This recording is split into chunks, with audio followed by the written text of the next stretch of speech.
I still remember the day I decided to install cameras in my apartment. It wasn't born of paranoia, but practicality.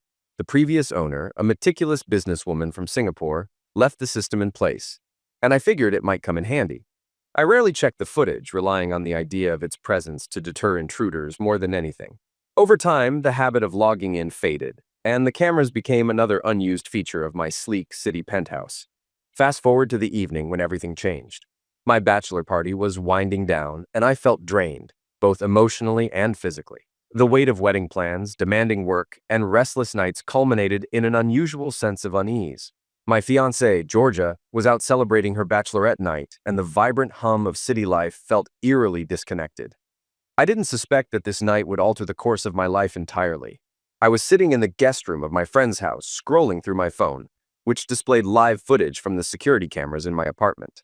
Faint sounds of activity in my bedroom and the strained creaks of my bed echoed in the background. To my astonishment, I saw my fiancée nestled between the best man and a groomsman, both of whom had been part of my bachelor party just 12 hours earlier. They had joined me on a trip to the Gold Coast, Queensland. Saturday was spent at the races, followed by a lively evening at the casino. Sunday morning was more relaxed as we lounged by the resort pool. Tom, the best man, and Carl, the groomsman, had left afterward, returning to Sydney due to work obligations on Monday. That afternoon, as we prepared to head out again, hotel security showed up. A housekeeper had discovered a bag of pills and reported it, leading to security confiscating them. Combined with multiple noise complaints from the previous night, we were asked to leave the hotel. Even one of my friends, a lawyer, couldn't convince them to let us stay. We tried finding accommodations elsewhere, but securing rooms for 10 people during a busy weekend proved impossible. With no other options, we headed to the airport and boarded a late-night flight back to Sydney. We landed just before 11 p.m. and parted ways, though my remaining groomsmen refused to let me return to my apartment. "Come on, Adam. The weekend isn't over. You've got time off until Wednesday. Let's head to my place and keep the party going," one of them urged. I felt drained from all the drinking. Pills weren't my thing. Some of the others had taken pills, but I preferred staying in control. Still, I knew they'd worked hard to make the weekend memorable, so I went along. We caught a taxi and headed to Tony's house. My fiancée, Georgia, was enjoying her bachelorette party in Sydney. I tried calling her, but it wasn't surprising that the call went to voicemail. I chose not to leave a message, knowing she probably wouldn't check it until morning. Georgia had moved in with me a couple of months ago when her lease ended. Since I had recently bought a 2-bedroom penthouse in the city, it didn't make sense for her to sign a new lease. Her parents, strict Catholics, weren't thrilled about the arrangement, but they tolerated it since we were getting married in 3 months. Besides, they seemed to like me. Being the youngest executive at my bank to secure a $1 million bonus probably helped. At Tony's house, the guys mixed up the upstairs and downstairs, and within half an hour they were both passed out in lounge chairs. I headed to one of the bedrooms to sleep. My phone buzzed with a text message. Expecting it to be from Georgia, I was surprised to see a message from the man who lived below my apartment. "Give it a rest, man. Some of us have work tomorrow." I read it twice. It didn't make sense. No one was home. He must have texted the wrong number.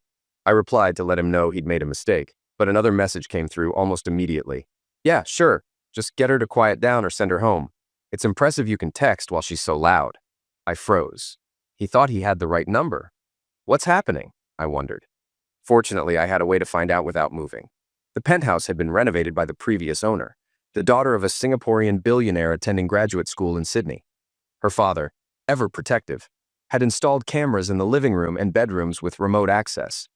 When I bought the property, the agent explained the system and set it up on my phone. I had only used it a couple of times. The rooms were usually empty.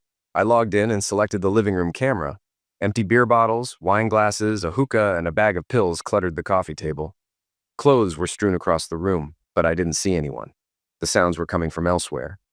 With a heavy heart, I switched to the bedroom camera. Moonlight streamed through the open curtains, illuminating a tangled mess of bodies on my bed. A man's voice stood out. "I've missed this so much," Tom said. George's voice responded. "I missed you too, Tom." My heart sank. It was unmistakable. Her voice. Then another familiar voice chimed in. Carl. I sat in shock as I watched. The 3 of them, my fiancée and 2 closest friends, were together, speaking openly about me in the process. It wasn't their first time. What on earth? I thought, feeling a wave of disbelief and anger. The betrayal was clear. My fiancé and friends had crossed every boundary. I wanted to lash out, to destroy them, but years in business had taught me to stay calculated. If I wanted revenge, I needed leverage and a plan. I went back to the security system menu and ensured it was recording. The system stored 24 hours of footage on the hard drive, which would be deleted unless downloaded. The lighting in the apartment was dim, with clouds obscuring the moon, making the video quality poor. Thankfully, Tom and Carl were quite talkative. They openly discussed their previous encounters with Georgia, details about times, places, and positions, and she chimed in with responses. I now had plenty of concrete evidence of their behavior. I watched as Georgia got up and went to the bathroom. The men headed to the kitchen, grabbed drinks, and returned to the bedroom. Back on the bed, they continued their conversation, giving me even more incriminating material. Georgia returned and lay on the bed beside them. I want to be with you when you're in your wedding dress, Tom said. You'll have to wait until the honeymoon. I won't get it until the day before the wedding, Georgia replied, always thinking ahead. No, we're talking about the wedding day, Carl added. And how do you plan to pull that off? Georgia asked, laughing. I was with Adam when he booked the reception at the hotel, Tom explained smugly.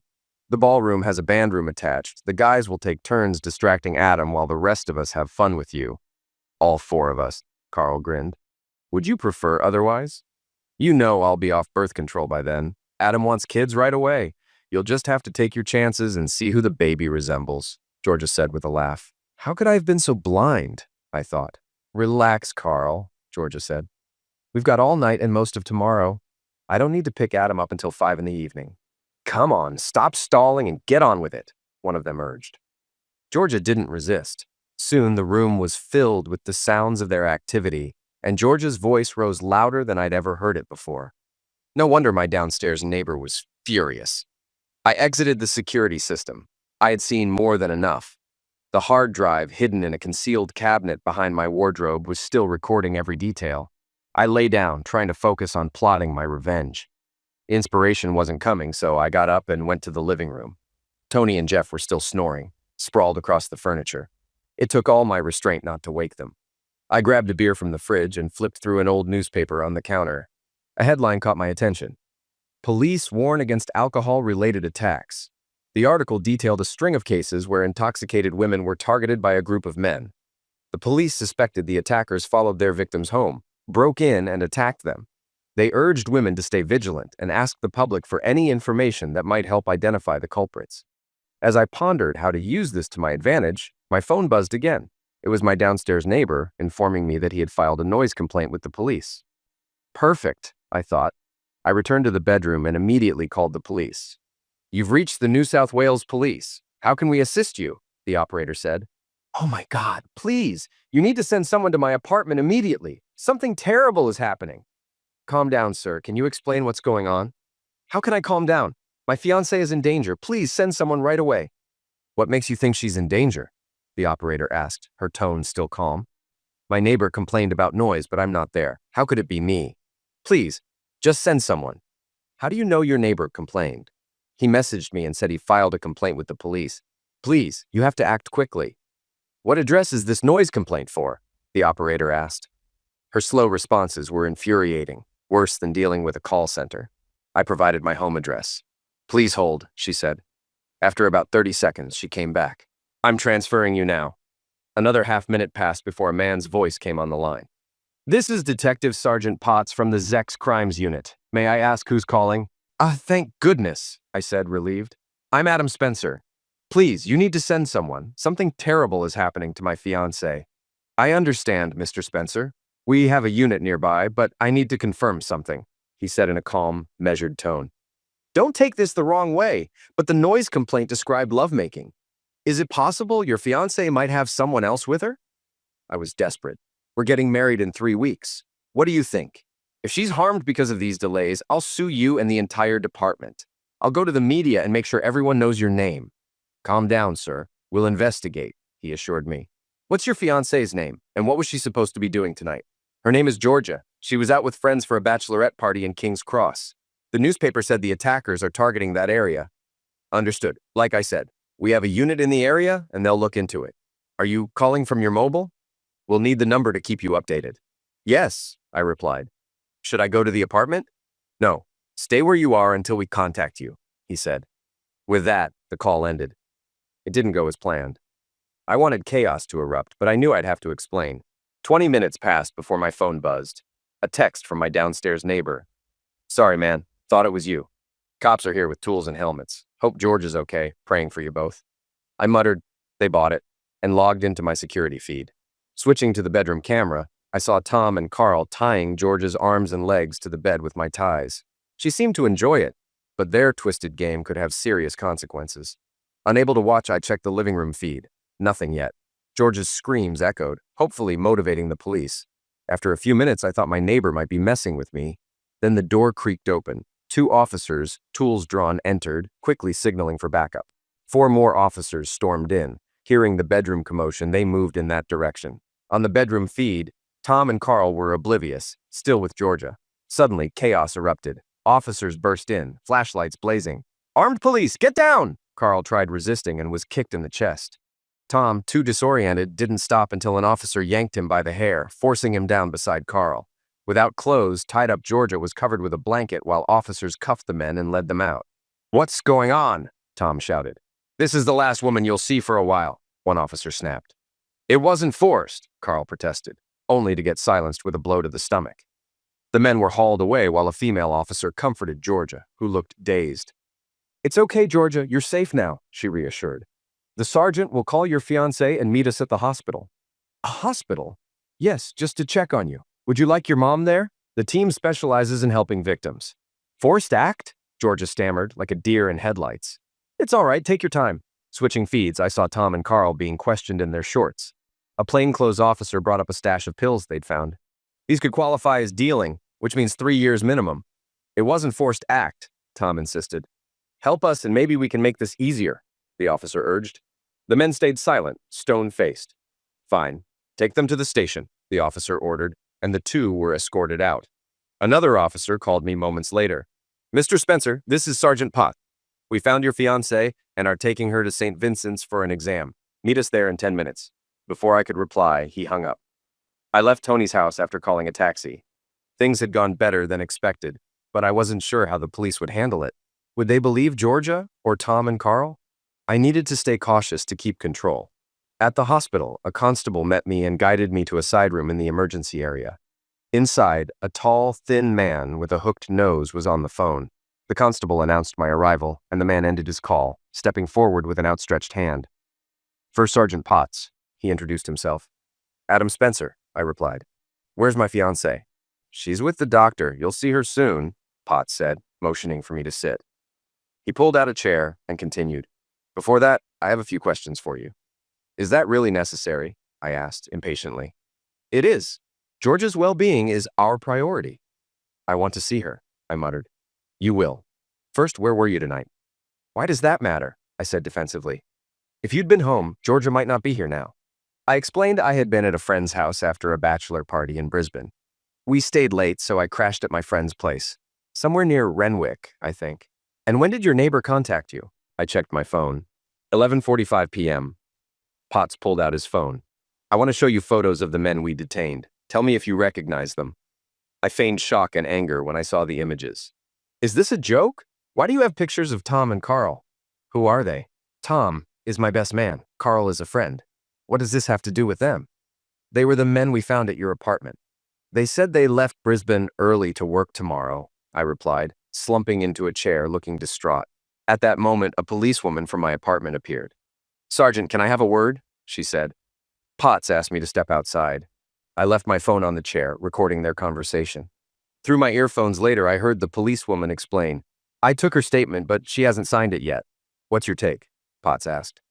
She had intimacy, but I doubt consent was an issue. Her story feels scripted. Maybe she just wanted one last fling before the wedding. I agree. The guys don't fit the profile, but we'll hold them overnight for the pills, Potts replied. What about the boyfriend? He seems overly shocked. Let's read her statement. Before she signs, we should warn her about the penalties for perjury, the policewoman suggested. Potts agreed. We'll be firm. She needs to know we're serious. The recording ended, leaving me with questions about what Georgia would do next. I glanced at my watch. It was time to act. Scrolling through my contacts, I found Eric Town's number. Eric, a gossip columnist at the Herald, thrived on scandal. Perfect for what I had in mind.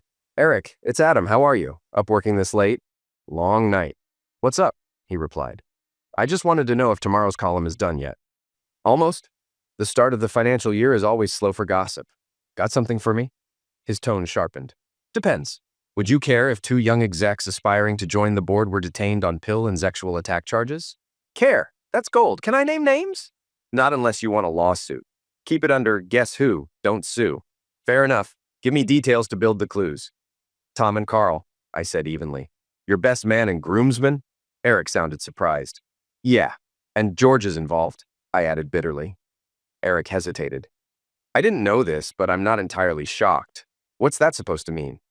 There have been rumors about Georgia and her boss. Supposedly, she's offered incentives to clients. I clenched my fists. How could I miss this? It's called love, Adam, so should I run with this? Absolutely. Time for payback. Done, Eric said before hanging up. As I sat in the hospital corridor, a policewoman approached. She introduced herself as Constable Haven, a specialist in sexual attack cases. I'd like to help you and Georgia through this, she said gently. I nodded politely, but tuned her out, my focus elsewhere. Soon, Georgia arrived with Sergeant Potts. I put on my concerned fiancé act, holding her hands as she sobbed. It'll be okay, I murmured, stroking her back. Once home, Georgia showered me with gratitude and tried to pull me into bed. But there was no way I'd touch her after tonight. I just need to clean up, I told her. Exhausted, she gave up and went to bed. I had work to do. Downloading the footage from my security cameras, I reviewed it. It was clear. Georgia was fully willing and no attack had taken place. She eagerly participated in everything with Tom and Carl. Filing a false report would cost her. The guys, meanwhile, couldn't stop talking about the pills they'd gotten from Tony. Turns out he was dealing, and they had lent him money to help with his stash. That's 3 possession charges right there, plus intent to distribute. Their careers were doomed. Now, I just needed something on Jeff. Originally, I planned to send the footage to the police around noon, but after how Potts treated me, I decided to call now. Letting them know at 3 a.m. would show I had nothing to hide. I called Sergeant Potts, surprised when he answered. Staff Sergeant Potts, he said, sounding irritated. I hope I didn't wake you. This is Adam Spencer. We met at the hospital, I began, pausing for effect. No, I'm on the night shift. I don't sleep until 8 a.m., he replied tersely. I don't want to take up your time, but I hesitated as though struggling to speak. I have 3 CCTV cameras in my apartment connected to a hard drive. Potts's tone sharpened. Why didn't you mention this earlier? Have you seen the footage? I didn't think of it until now, I said, feigning distress. I looked at some of it and I broke off with a stifled sob. What did you see? Potts pressed, clearly hooked. I don't think it was molestation. They were laughing and kissing, I said, voice shaking. Does this involve pills? Potts demanded, eager to build a case. I didn't watch much after that. I just put the footage on the coffee table, I lied. Send it to me. We've got lawyers buzzing about lawsuits. I need to see this now, he insisted, giving me his email before hanging up. I uploaded all the footage to my computer and sent it. Unable to sleep, I lay awake, stewing over how badly I had misjudged Georgia and my friends. Around 5 a.m., my phone rang. Sorry to disturb you, Potts said, sounding noticeably upbeat. I wasn't sleeping anyway, I replied curtly. Let's meet at 8 for coffee. I want to go over a few things. Fine, I said, my tone edged with bitterness. He suggested a spot near the Oxford Tavern, but I told him it was too popular with cops. We settled on a different location and I got up to prepare. At 7 a.m., I showered and noticed Georgia still asleep, or pretending to be. She was likely stalling to concoct a story. I turned on the TV to distract myself, but the 7:30 news grabbed my attention. A pre-dawn pill raid in Bronte had led to the arrest of 2 men connected to a citywide pills trafficking organization. Police had seized a large quantity of pills. The tenants were described as respectable, with one working at a city bank. Serves you right, I muttered. Potts would undoubtedly be pleased. Before heading out, I checked the gossip column Eric had promised to write. The Guess Who Didn't Sue section teased that a prominent PR figure postponed her wedding after being caught in a scandal with her fiancé's groomsmen. The ex-fiancé, a rising star in private banking, wasn't involved. Perfect. Then I thought of George's parents. They didn't deserve to hear about this secondhand. I called her father, Jack. Adam, how's the bachelor party? He asked cheerfully. It ended early after some trouble in Brisbane. Can we meet this morning? Jack's tone changed. What happened, Adam? I'd rather not explain over the phone, I said quietly. Is this connected to the morning news? Jack, a retired businessman, always read the papers early. I'll tell you everything in person. You and Janice deserve to hear it directly. Okay, we'll meet at the bakery near my old office at 11. Jack said, resigned. Thanks, Jack. I'm sorry. This time, my emotions got the better of me, and tears welled up. After hanging up, I headed out the door. It was a beautiful autumn day in Sydney, sunny with low humidity. I decided to walk to my meeting with Sergeant Potts, even if it made me late. When I arrived at the cafe, he was about to leave. I thought bankers were always on time, he muttered. I'm still on vacation, I replied, sitting across from him. His scowl softened into a grin. You're lucky. The CCTV footage was a goldmine. It wasn't admissible as evidence, but it gave us enough leverage to work the suspects. We split them up and asked about pill deals. Each thought the other was the dealer and cracked. I ordered orange juice while he sipped warm milk. We got Tony's name from them. The raid on his house turned up even more pills. The narcotics department is thrilled. Tony tried staying silent but broke when we shared what we learned from the other two. He's offering his supplier's name to cut a deal. What happens now? I asked. Tom and Carl have bail hearings tomorrow.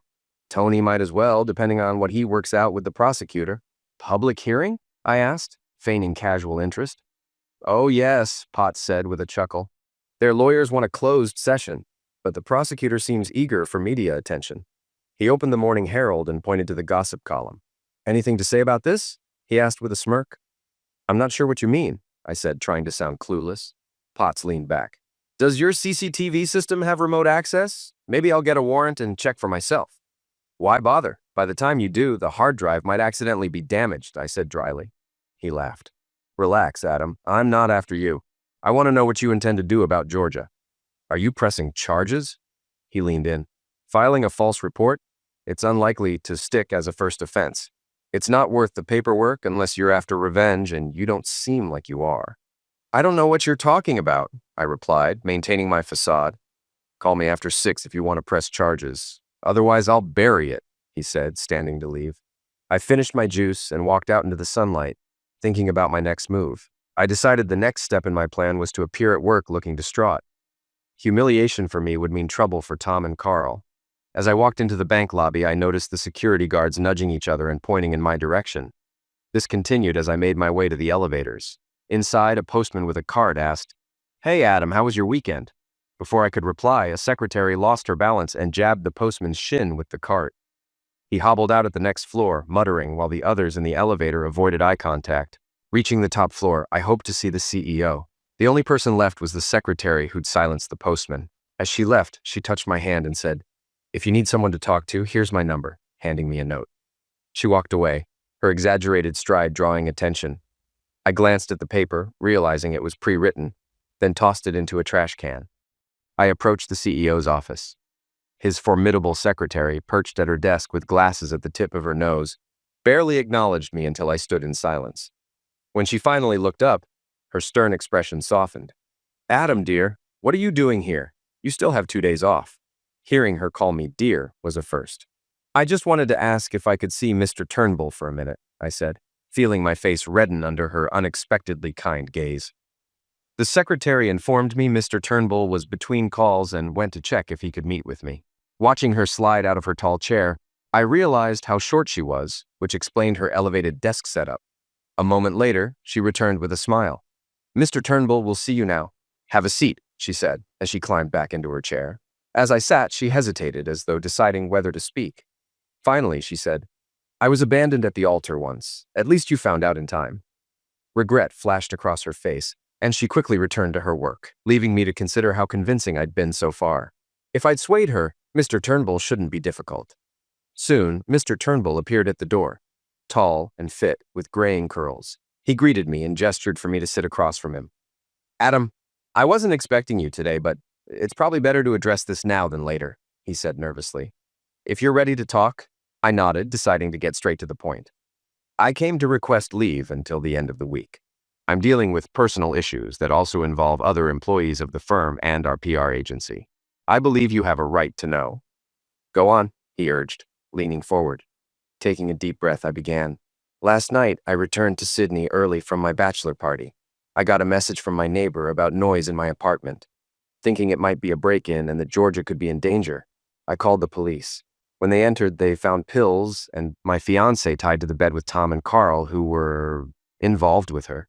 I paused, pretending to wipe my eyes with a handkerchief. Mr. Turnbull muttered, Oh God, visibly shaken. At first, The police suspected molestation, but by morning they ruled it out.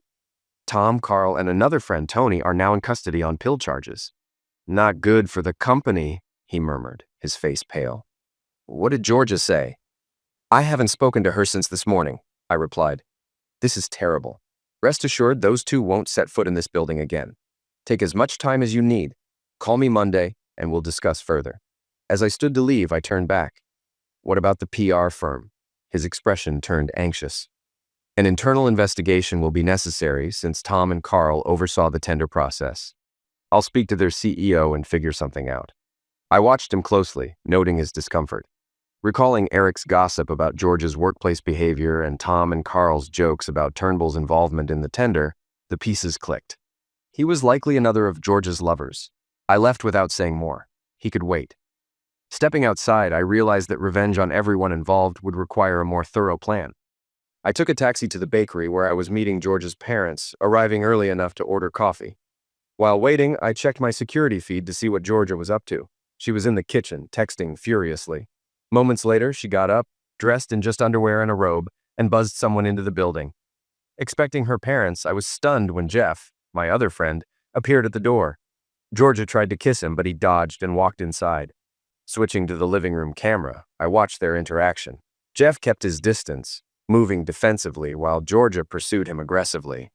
It was like a chess match, with Jeff using the furniture as a shield. Finally, Georgia sat on the couch, and Jeff took a chair across from her, still guarded.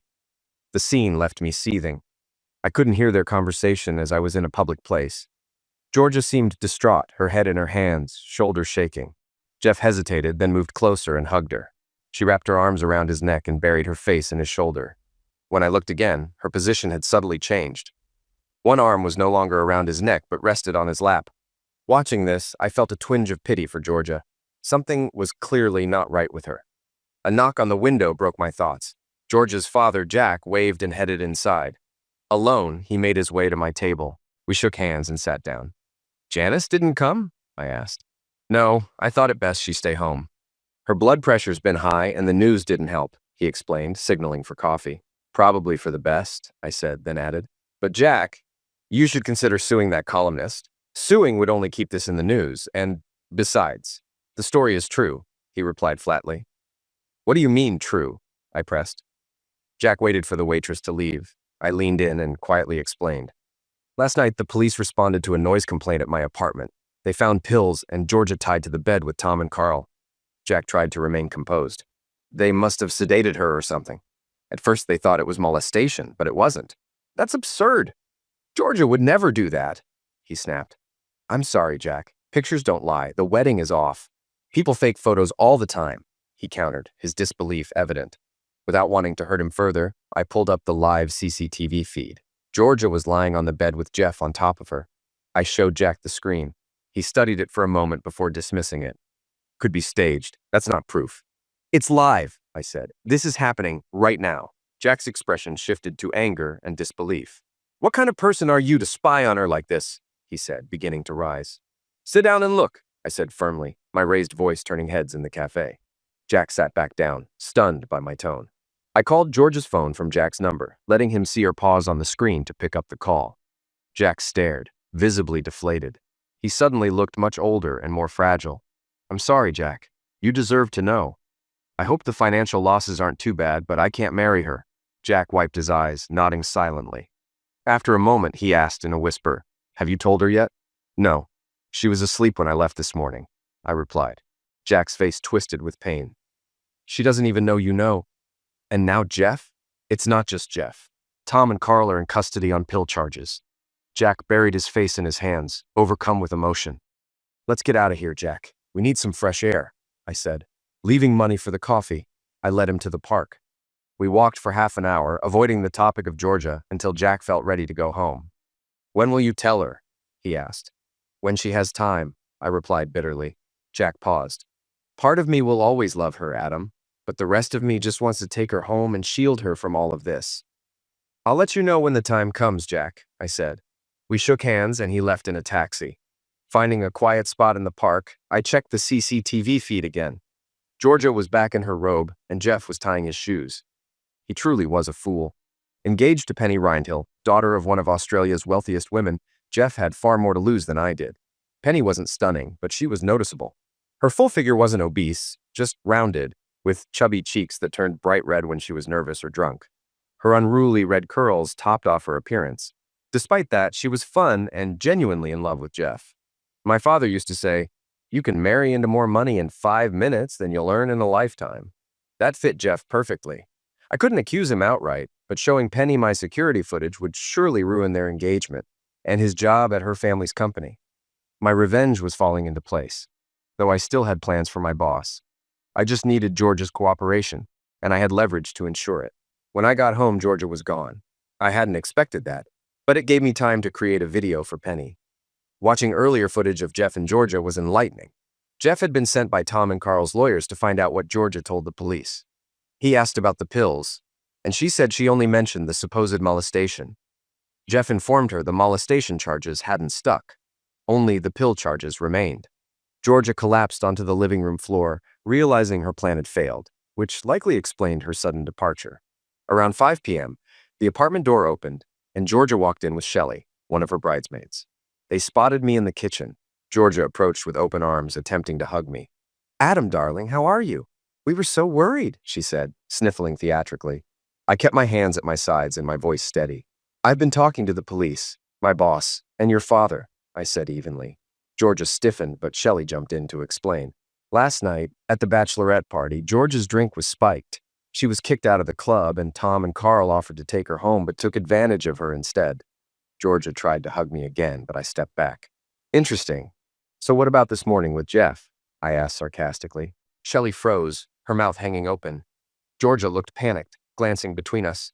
Shelley finally hissed, "You're on your own now," and stormed toward the door. Georgia grabbed at her, but Shelley shoved her away, firing one last remark. "I knew you were wild, but I didn't think you were this bad." The door slammed, leaving Georgia and me alone. Georgia turned to me, sobbing. She muttered apologies and blamed me for not staying with her. "Why is it always someone else's fault? Just stop talking," I shouted. "Do you think I care about your excuses and lies?" "But I was drunk and upset," she pleaded. "It's only been twice. I'll do better." "Twice?" I mocked in a low tone, mimicking Tom. "God, how I miss you." "And you, Georgia." "I miss you too, Tom." Her face froze in shock. "But how?" she stammered. "Remember when you moved in? I told you about the security cameras." "You said you didn't use them," she whispered. "I don't. But they still work, 24/7. I thought the footage might help prove your molestation claim, but all it did was show you for what you are." Tears streamed down her face as she sank to the floor, leaning against the wall, looking small and defeated. I decided to ask the sergeant to drop the perjury charge, but wouldn't tell her until I got answers. I pulled her to her feet and guided her to the kitchen table. She tried to lean into me, but I stepped back, grabbed 2 beers, and sat across from her. I opened one, placed it in front of her, and sipped mine silently. "We're done," I said firmly. "Fine." Georgia nodded. "The sergeant asked if I wanted you charged with perjury. I have until 6 p.m. to decide. You've got half an hour to answer my questions honestly, and I'll tell him to let it go." "Please, Adam, don't," she started, but I cut her off. "Answer, or let the police handle it." She nodded, took a long sip of beer, and wiped her tears. "Did you sleep with your boss?" She nodded again, her voice breaking. "Yes." "For how long?" 9 months, she admitted, sobbing. "You've only worked there 10, I snapped. Georgia began explaining. "I was recruited into a new strike team to lead corporate market outreach. A month in, my boss Jeremy called me into his office, angry we'd lost 3 major clients. He said I wasn't contributing enough. Then came around his desk, stood in front of me, and started unbuttoning my blouse. That's blatant maltreatment. Why didn't you report him?" I asked. "I wanted to prove myself.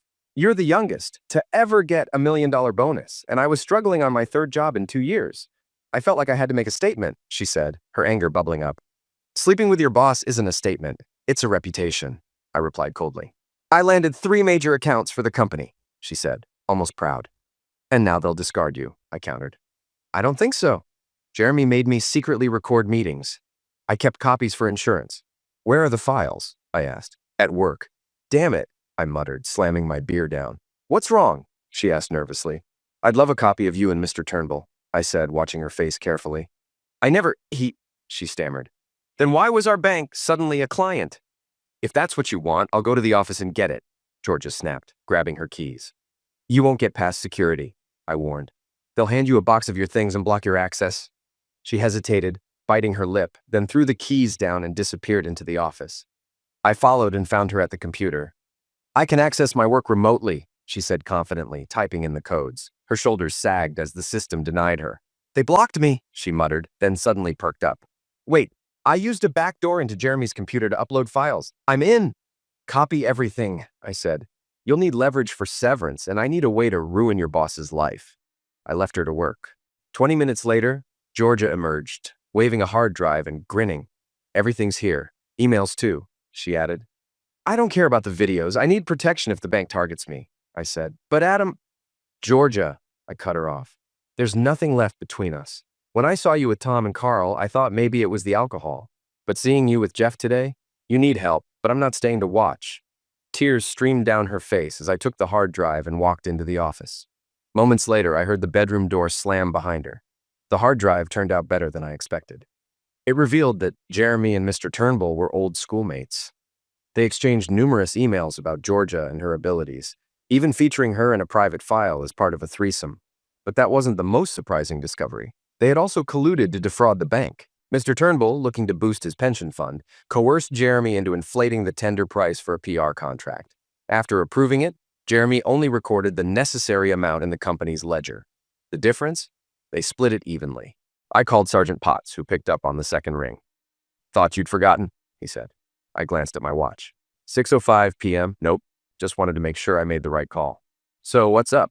He asked, stifling a yawn. Don't press charges against her. I think this ordeal is punishment enough. Do you know anyone in the anti-fraud department? Maybe, he replied cautiously. Why do you ask? I'll explain later, I dodged. I wasn't ready to share everything. Oh boy, he chuckled. Who's on the chopping block this time? Let's wait and see. After hanging up, I called Georgia's father to come pick her up. I wanted to sleep in my own bed tonight. Then I downloaded the morning intimacy video of Jeff and Georgia and sent it to his fiancée, Penny. It wasn't easy. I hovered over the submit button before finally clicking. It was meant to sting, but also to stop Penny from further action. Jack arrived 40 minutes later. It took some coaxing to get Georgia out of the bedroom, but eventually she emerged. I handed her clothes over and they left. My phone rang. It was Eric from the newspaper. He eagerly asked if I had liked his column that day. I replied flatly that I had. He then pressed on, asking if we hadn't wimped out. I admitted that I had wanted revenge, but noted that others had been hurt in the process, thinking of Jack and Janice as collateral damage in this messy conflict. Eric shifted focus, asking who I wanted him to target next. When I hesitated, he prompted me to confirm if I was still there. I explained that I was just thinking, noting how eager he seemed, like a scavenger circling for scraps. I then informed him that the two men caught with Georgia, along with another, would face pill charges the following day. Eric expressed skepticism, remarking that 3 bankers caught with a joint wouldn't make headlines. I clarified that the charges weren't for possession, but for importation and distribution. At this, Eric grew excited, exclaiming that high-profile bankers would be a much bigger story. He asked if there was anything else, or if this lead was exhausted. Wanting to end the conversation, I told him I would call if I had more, then turned off my phone, unplugged the landline, drew the blinds, and tried to sleep. At 9:30 the next morning, a knock woke me. It was Greg, the building's caretaker. Adam, dude, what's wrong with your phone? I've been trying to reach you. I turned it off for some uninterrupted sleep. What's up? I said, irritated. Some guys have been waiting downstairs for an hour to see you. He stepped aside, revealing 2 men, one in a security uniform holding a box, the other in a suit with a paper in hand. Mr. Adam Spencer? Yes, I'm with the bank's legal department. I'm here to inform you that your contract has been terminated under Section 112 for embarrassing the bank. You're officially resigning. Here's a severance check for 2 weeks' salary. And James here has packed up your personal belongings. He handed me the check, and the guard placed the box on the floor. I stood stunned as they headed to the elevator. Wait, I signed a new contract 3 weeks ago guaranteeing 9 months' salary and 50% of my last bonus, I shouted after them. I wouldn't know. Contact a lawyer if you want to contest it, the suited man replied, stepping into the elevator. Greg shrugged apologetically and followed them. Sorry, man. He then asked if anything had been missed when my belongings were packed. I recalled my golf clubs stored in the executive dining room closet.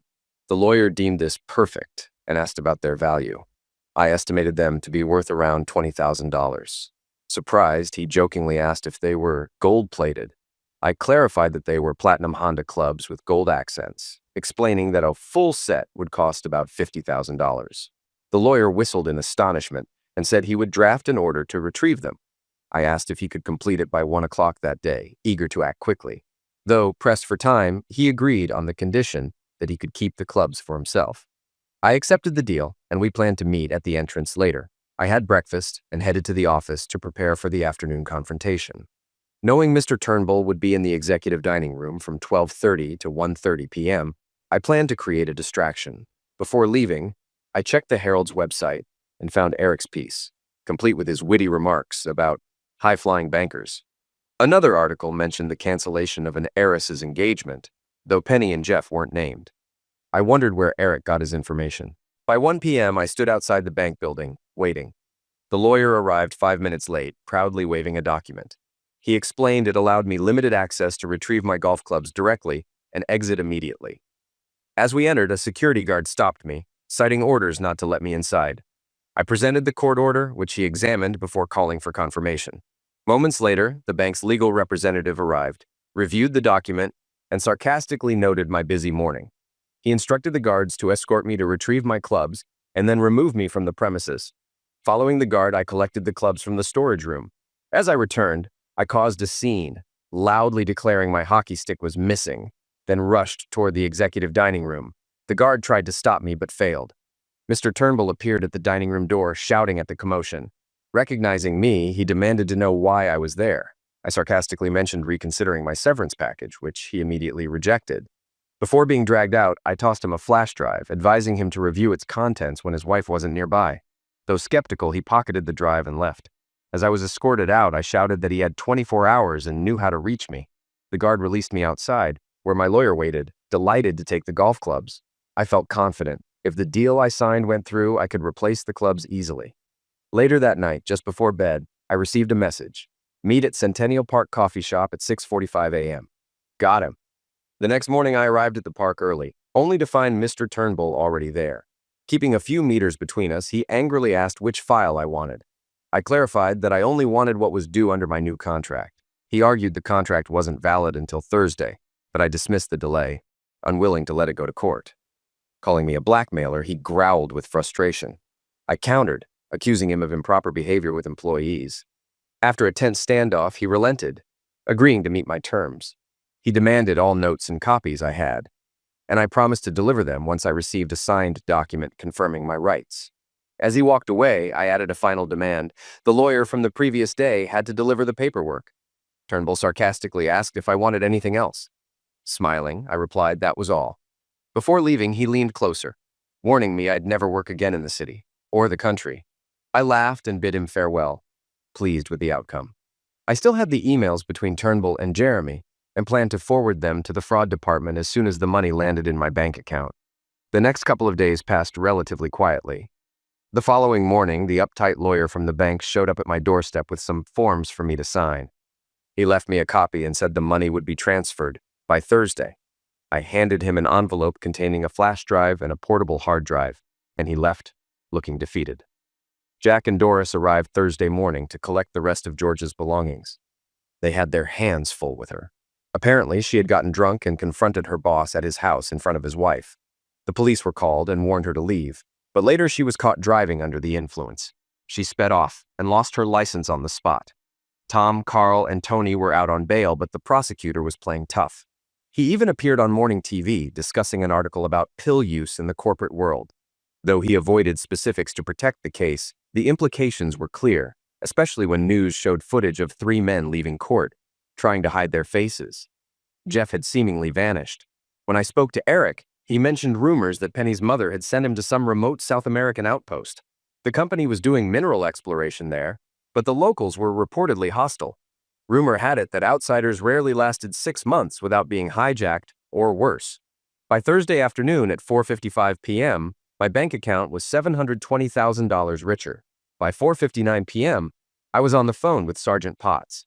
The next morning, 2 detectives from the fraud department and an agent from the investment and securities division came to see me. I showed them the emails, which they said suggested a conspiracy to commit fraud. Then came the critical question. How did you get these emails? I admitted they weren't obtained legally. The detectives were frustrated, feeling their time had been wasted. We know these big players are running scams, but they're protected by ironclad legal defenses.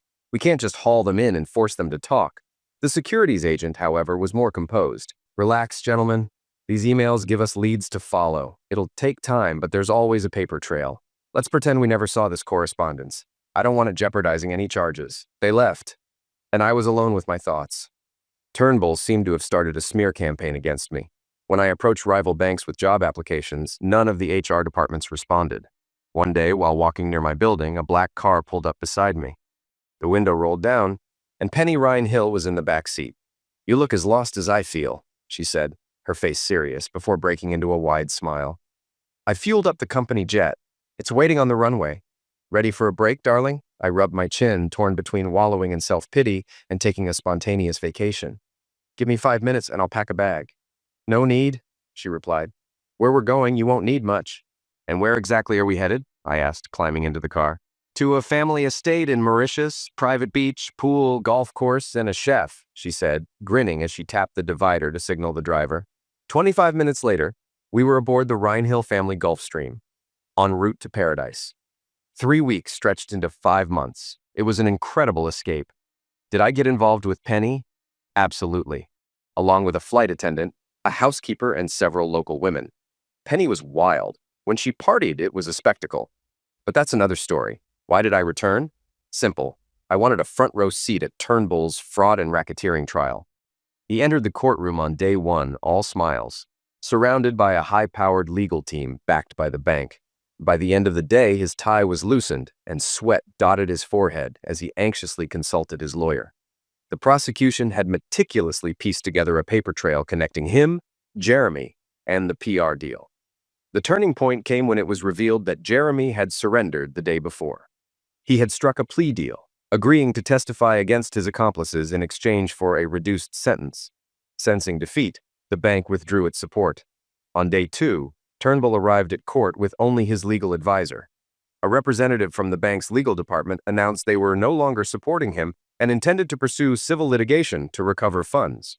After the tense events in the courtroom concluded, the prosecution quickly wrapped up its case. When it was the defense's turn, their desperation showed as they produced a hard drive containing photos of Mr. Turnbull, Jeremy, and Georgia. They argued that Jeremy had blackmailed Turnbull into the scheme after Georgia secretly recorded him. The press swarmed the courtroom doors, phones in hand, eager to report the salacious details to their editors. This development drew Georgia into the fray, and she was summoned to testify. Jeremy was also called back to the stand. The scandal played out in full view of the media, dominating headlines and TV coverage for a week. Mr. Turnbull's defense pushed forward until the prosecution brought Tom and Carl to testify. They revealed that Turnbull's willingness to involve his old school friends predated the alleged blackmail involving the tape. Although the defense attempted to discredit them, given their 4-year sentences for pill dealing, their testimony seemed to carry weight with the judge. He ruled that there was enough evidence for a trial. After the spectacle of the courtroom drama, Mr. Turnbull seemed to lose his resolve. He changed his plea to guilty and was sentenced to 2.5 years in prison. "I'd like to say he ended up broke and forgotten," someone remarked, "but we all know these white-collar criminals are too clever for that." Before his indictment, Turnbull must have caught wind of the securities investigation. He transferred most of his assets into his wife's name, after which she filed for divorce. By the time the trial began, he was living in his son's garage and had been declared bankrupt. Of course, many believed that once he was released, there would be a reconciliation, and he'd regain access to his wealth. The head of the Department of Public Prosecution seemed to relish the spotlight. After Turnbull's guilty plea, the prosecutor turned his attention to Jeremy and Georgia. Jeremy's plea deal covered conspiracy to defraud, but additional charges were brought against him: using a surveillance device without consent, recording indecent acts, and using telecommunications to commit a crime. Extortion, threats, and workplace maltreatment were also included. While some charges were minor, they added up, leading to a 3-year prison sentence. Georgia received a suspended sentence for recording without consent and filming indecent acts. However, the trials left her reputation in shambles as her name and face became fixtures in the news. Some of the backlash even stuck to me, though I had only been a peripheral player in the whole saga. Rumors swirled about my involvement, and I was labeled an unstable figure in the financial world. My career prospects never recovered. With no one willing to hire me, I decided to start my own venture. I focused on environmental projects, launching a small business. It hasn't made me rich, but I'm getting by and trying to contribute positively. Penny and I remain close, though she was more of a free spirit than I could handle. I'm still searching for stability, though my trust issues make it difficult. Now, I've embarked on a project to restore wetlands 700 kilometers west of Sydney in the heart of the outback. Two mining companies and a bank have invested in it as part of their corporate responsibility initiatives. I'll be living in an old homestead that used to be the main house on a 100,000-acre sheep station along the Darling River. I'm hoping the fresh air and open skies bring a change in fortune.